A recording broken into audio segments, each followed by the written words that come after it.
Welcome back, everyone. Orange Juice here live in Paris. Joined today with you, Nick at Night. What's going on, guys? So we just witnessed round one and then a little bit extra there with some matches that have been going on in the background. Up next, we're going to have Mandrake live on camera here doing his round two. A fan favorite of the chat. Hope you guys are pumped for that. Straight from Brazil. Yeah, straight out of Brazil. I mean, literally handpicked and brought out here. So we'll see how that one goes. Yep. We saw a little bit of him and demonstrating why people were pretty hyped.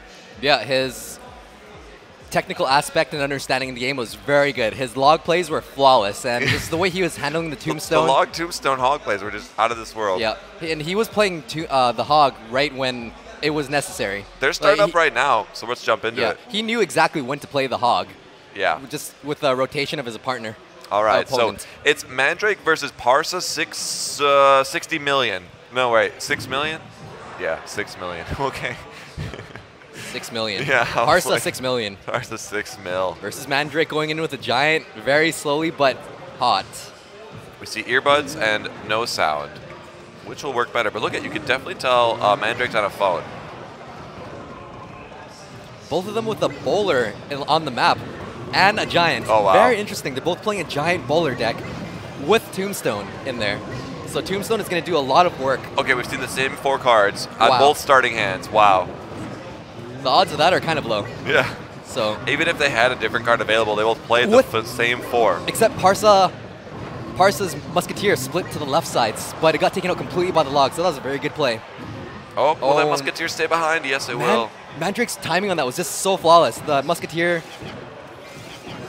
wow, that Mega Minion taking out his Mega Minion. Now he has to deal with Mega Minion and the Musketeer. Going to the tower with the Giant at half health, he had to use Lightning just to defend. But that's not going to stop the Giant from getting 3 punches in. That one skeleton providing a little extra value there, maybe stopping an extra swing. It most likely did. Just that first big push. And you can see some of those Brazilian fans on Mandrake's side letting that confetti fly. Not even a minute and a half in, and Mandrake's second Giant push did almost 900 damage. This is going to get very exciting with their really heavy cost decks in double elixir overtime. So what do you think is the difference here? With the Giant Bowler Musketeer, back when Poison was around, it was always better to be fighting on your opponent's side because you could just let that Poison just sit and soak on the tower and troops. But now, with the Lightning, do you want to defend and counter, or do you really want to be fighting on their side? The Lightning seems to provide really good value in these plays, especially when Mandrake's Musketeer and Mega Minion got countered with Lightning. There's just so much value. That Mega Minion's going to be tied up for a while, but he's not going to be in range of the tower, so that's just going to be a little bit of a delayed effect, which means he has to drop the Giant down and pull that Mega Minion, take a little bit of hits on him. Not too bad because the Giant is really tanky, so it's going to be supported by the Bowler. That Bowler is going to shred away at those skeletons, so they're not going to be dealing too much chip damage to the Giant. Log's a little early for the Tombstone. Exactly. If you planted that a little bit later, then it would have taken out the skeletons that spawned in the Tombstone as well as taking out the Tombstone itself. So Parsa is changing it up, putting a Giant Musketeer on the other side. Wow, and the Musketeer targeted the other Musketeer. That was pretty close. With the Lightning, that's going to have the same thing. He zaps the skeletons from the Tombstone. So and that's going to overtake him in tower damage. The one big thing that I'm seeing that is different is that Mandrake has a log and Parsa has a zap, but they could have the same cards because we don't know what their 8 cards are yet. So that would be something if we see a log come out up top and a zap on the bottom. They would both work. The Lightning spell seems to be getting the tower more than the Giant, but it seems to be all right. Let's see what he supports that Musketeer with, if anything, on the left side. Still coming with a big push. That Musketeer on Parcel is going to do so much damage. Three, Does he have a log? No, he has a Bowler. Oh, and then the log comes out after when it's too late. The Lightning spell and that mistake. 7 health. Is Mandrake going to lose this tower because it's 1 bowl, 2 zaps away, or 1 lightning? Is Parcel going to cycle through to that, or is he going to get the bowl onto the tower? It's going to be very bad. It's going to be a very close match with the Mega Minion cycling in for Parcel. His lightning's going to be in rotation drop the lightning? soon. Oh, here come arrows the as the 8th card. Wow. Wow. So he had zap and arrows and lightning, which is what we see when people are really trying to stop those Goblin Barrel, Miner, Skeleton Army, Minion Horde, just onslaught decks. And it was almost at a disadvantage where he had arrows that he couldn't play, so he had that 1 card that was taking up a slot, kind of limiting what he could or couldn't do. Lucky he had that tower down so low at the end. Yeah, so it really, even though it didn't provide much value in the game, it was one of the Wind conditions.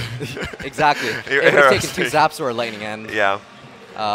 So that's a close one. I could see them both playing the same deck because besides that one Musketeer that was left alone, that could have changed the outcome dramatically. Yeah. And one interesting trend about this whole ESWC tournament is that these guys qualified during the Giant Bowler meta. So these guys are probably one of the best Giant Bowler players in the world. Yeah. Jumping into the match with Mandrake, what do you think he has?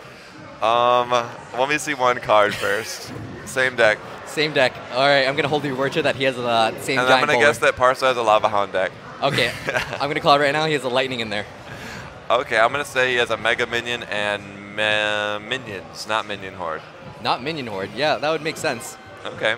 Inferno Dragon makes an appearance. Wow. Okay, let's see. I'm glad I'm wrong. With the that's a very good gosh. play on the Inferno Dragon because it's so good at taking out the giant combo. It just pairs so well with the Lava Hound. The Inferno Dragon is really weak. The Airfecta.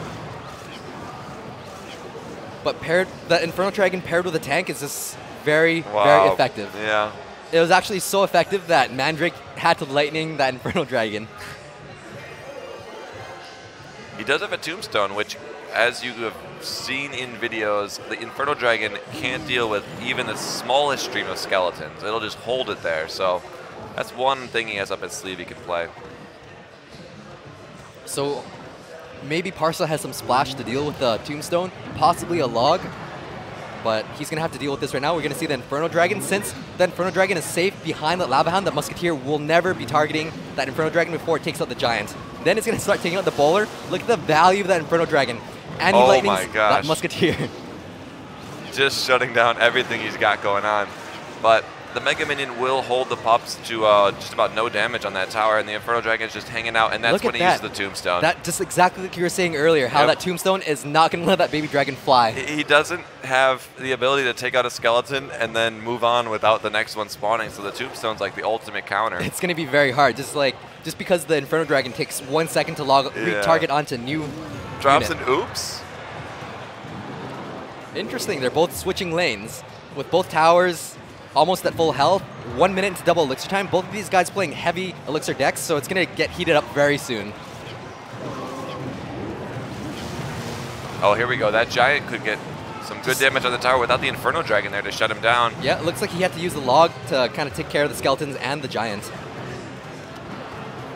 And now we have the Inferno Dragon. He's going to be distracted by a couple skeletons. That Ice Spirit didn't take out all of the skeletons, so that was very critical. The Bowler is literally just there as a meat shield. Yep. Oh man, that Inferno Dragon, if he locks though, Dragon, it's not going to lock on to do tier 3 damage, but it will deal quite a bit of damage at tier 2. Yeah, the lightning spell's the only zappable style thing to reset him, so he doesn't have many options there. Lightning with that Giant's... We saw really good gameplay out of Mandrake, but Parcel's just got this Lava Hound deck down. Using Lightning with that Lava Hound at full health, it doesn't look like he'll be able to defend that with the Mega Minion locked onto the tower. And that's with the log finishing the good game. The log coming in once again. It wasn't as exciting as the one that almost went to that went into overtime with the log, but still seeing that log roll down the lane there to end that one, definitely an exciting match there. Lava Hound versus a Giant deck. And now for the Inferno Dragon, I know it's not very popular right now, and I've been dying to make a video about it, but I can't because I don't have that card unlocked yet. Do you want to borrow my account? I might need to. So what he did with the... and I've played hundreds of Inferno Dragon games, so I'm an expert, despite me not having it. Yeah.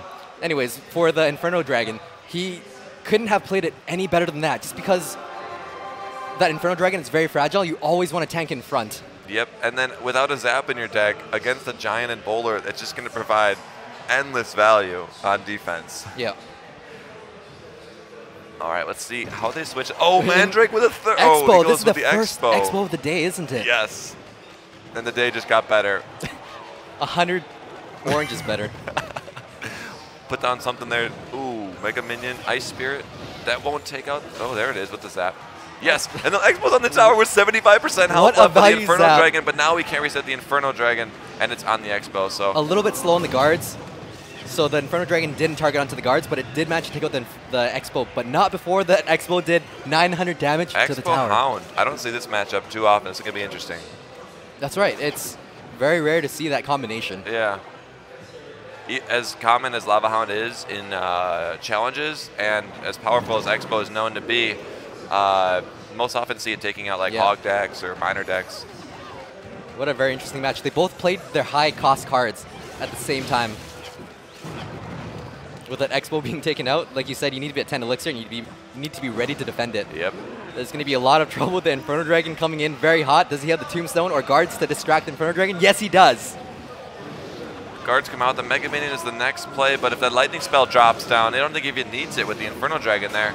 He will get the reset on the Inferno Dragon with the Ice Spear, and then the Pups, and the Dragon's on the tower right there, and with the Fire Spirits, take it out. Oh, it won't, and that tower not enough. Luckily, his tower targeted the Inferno Dragon, because when the Lava Hound popped, it immediately went to what was actually on the field. That Mega Minion was his health was just a little bit too low. Otherwise, he'd have taken out the Pups in one shot. Yeah. So that was very unfortunate for Parcel. This is where it gets difficult. Now that he knows he has the Expo, the preemptive Tombstones, once the Hound's down, you can't really put an Expo underneath it. You're going to have to go other lane. For the first time. Oh, a good Ice Spirit there. He has to put guards down to soak it up. With the Lightning taking out the tower, it looks like he just needs to log the tower, and it's going to be taken down from there. That Inferno would have died maybe a second or two quicker with the new balance that's coming out. Oh, that's right. After the Lightning, it still had like 20% health. It would have. You're right. Oh, man, the Inferno Dragon. Yeah, he just needs to defend the Mega Minion at the Expo. bridge is a good counter, though. Oh, man, the Lightning on the Lightning Expo. on Parsel's part for the first time, taking out that Expo. Very interesting. He's not afraid to expend 6 Elixir just to take out the Expo because there's only 20 seconds left for it to defend. Again with the Expo. On a spot where he can deploy right on top of it, too. I don't think even though it's locked onto the tower... Wow, that was quick. It seemed like the Expo was going to make a pretty good appearance here, and Mandrake, after showing like really good mastery of his decks in the first couple matches we were checking out, 3-0. This one goes to Parcel, so he'll still have a chance here to compete for the top 4, but that was some crazy Lava Hound gameplay, Inferno Dragon. I love it. Mandrake had some very good hog plays earlier today. That was just amazing. But the Expo was a little interesting. I think he was at a bit of a disadvantage for this match. Yeah, I would say with so many different air counters to it, it's difficult when you have guards. He didn't have Skeleton Army. That would have been pretty good. Skeleton Army would have been very valuable against that Inferno Dragon. Yeah, because he's not going to want to Lightning it like a Mega Minion on top of the Expo or anything like that, but that was a good one. We'll see how these next round of matches wrap up, and then we could find some more to pull for you guys here in a little bit. But man, Inferno Dragon. That Inferno Dragon at the... Once it reached the tower, it locked onto the tower with the Lava Hound, so he was at a huge disadvantage because, like you said, he didn't have the Skeleton Army to distract it. Yeah. So that was a huge one. I think he did have a zap, but it kept getting lured out by other things. Yeah. That's tough. That was a good match. Let me take a look here. Any other Inferno Dragon thoughts as I pull up some of their scores that are on the round 2? Just reiterating on what I was saying earlier, the Inferno Dragon, in my opinion, is better defensively, turned into a counterattack, into an offense, where you only ever want to play it as you would in an Inferno Tower, because just that it's so fragile and it's so slow that it's very hard to get towards your tower. Yeah. And you always want to tank in front of it. Yeah. So typically I only use the Inferno Dragon to counterattack. So if I see a giant in the map, that's my opportunity to plant down the Inferno Dragon, and then I'll plant a tank in the very front. So no matter what they do, the Musketeer's not going to get to the Inferno Dragon before it takes out their giant.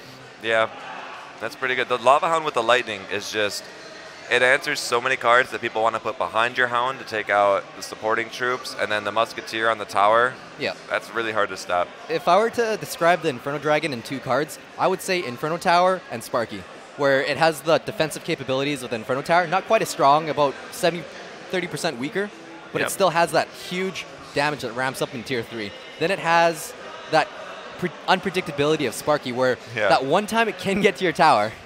We saw it lock twice, but never with full health, and it still ramped up and did a good amount of damage. That time where it did lock in the tower, it did reach Tier 2 damage for 2 seconds, so that did quite a bit of damage. All right, let's go ahead and jump into... It looks like, in case you guys are following along, obviously we just saw Mandrake. Trymax is starting up a match right here. Yeah, let's try and pull up the game with Trymax right now. Yeah, this would be a good one to look at. They just started the game, so it's going to be a very interesting match. This is going to be his round 2. Hopefully we can get this on the screen very soon. Yeah, he lost his round 1 matchup, but that doesn't mean he's out of the Final Four for today. Yeah. And it looks like he won the first one. That's because they have the Swiss bracket. Yep, Swiss. Exactly. Not French, not German. Exactly. It's like oh wow. Yeah. We can talk about this once you guys can see it, but There's still only 30 seconds have gone on. Hopefully we can get that gameplay on the screen very soon. Yeah. The Swiss. Yeah. All right, guys, let's jump into this one here. So Trymax playing a giant barbarian archer deck. This almost reminds me of Jason's deck. Oh no, that's Bosniak. Right. Bosniak playing the giant deck. But Trimax might have it too. We don't know 3 of his cards. Nope. Okay, you're wrong. Never know. Trymax playing that giant bowler deck with log and lightning instead of poison. Do you think he has zap or arrows? It's hard to say right now. It could be anything, but I'm going to go with zap. Okay. Bosniak playing a deck that I've never seen before. It has archers, barbarians, ice wizard, but it almost looks like the hog deck, which an Elixir collector comes out. That is the first one we've seen. That's the first one we've seen in these last 2 days. Wow. That is just amazing. Will it be lightninged? Most likely not, because he knows that Trymax has a lightning, so he's not going to play it in the center. Playing it on the side with the higher health, it just doesn't justify a lightning. So that bowler coming in, it's just going to shred at those archers. Luckily, the giant pushes him over, but then again, we see a lightning spell as the best counter for archers. That's exactly what you need to do when you see archers. Lightning the archers. But not seriously. If you catch the tower, though, in that situation, it's not really the worst. It's just... It's a trade-off to get damage onto the tower. Yeah, and you know he's an elixir collector, so that's very risky. Look at that. That ice wizard completely shut down that musketeer. So much value. So Trymax only needs to use lightning a few more times. Go for a big push with 30 seconds left. We see that collector kicking out a bunch now. As we are in double elixir, we can expect a lot of cards being deployed from Bosniak. That was a very heavy push. Just got shut down by the log. Man. Look at that bowler just slowly picking away at each archer just because of the different angles they're at. Giant with a placement right there, so that if Trymax Giant can get 1 punch on the tower, one more punch, and he look at that though. That's asking for a log to come down the lane, or 2 bowlers, basically the same thing. Who needs a log when you have 2 bowlers? Oh, the fire spirits get some good damage there. Take out the musketeer, and now. So Trymax just needs to get 1 bowler hit on the tower. Lightning the archers. There it is. There it is. Yes. Once again, you just have to lightning archers, guys. As funny as it sounds. And a bowl and arrows will end that game right there. One bowler finishing up that tower with 36 health left. It barely reached it, but Trymax still would have cycled back to the arrows. That was a good one to watch. Yeah. Interesting deck, though. The barbs, just when they have a bowler, that's why he tried to put barbs opposite lane, because they're just going to get walloped. Yeah. And the bowlers hardly crossed the bridge, like once or twice. Yeah, just Trymax had the perfect answers to every single plant for the barbarians. He had the bowler, he had the log the second time, and then he had the double bowler. And double bowler, and then he had the lightning for the archers. So what else do you need? Yeah. Oh man, that's good. That's some good stuff. Yeah. So what we've learned today is that when you see archers coming, lightning. Well, sometimes it really depends. If they're behind a giant, and you're about to do a counter push, and you hit the tower, it's been working. It really depends on the situation, but in these situations, it does make sense. Yeah. Do you predict many people adjusting their decks to use the Ice Golem now after the huge buff increase by 74% in death damage? Yeah, I actually don't like talking about percentage values because I like to talk about the true values. So what it is the death damage is being increased from the Ice Golem's death damage will be increasing from 30 to 70. What that means is that it'll kill skeletons in 1 hit now. So it'll kind of affect Witch, it'll kind of affect skeletons, but the skeleton army will get taken out by the Ice Golem for a positive elixir trade. Not only will it tank the skeleton army, it'll tank maybe 1 or 2 shots from a musketeer, then wipe out the skeleton army. So it just provides so much value for a huge positive elixir trade. Yeah.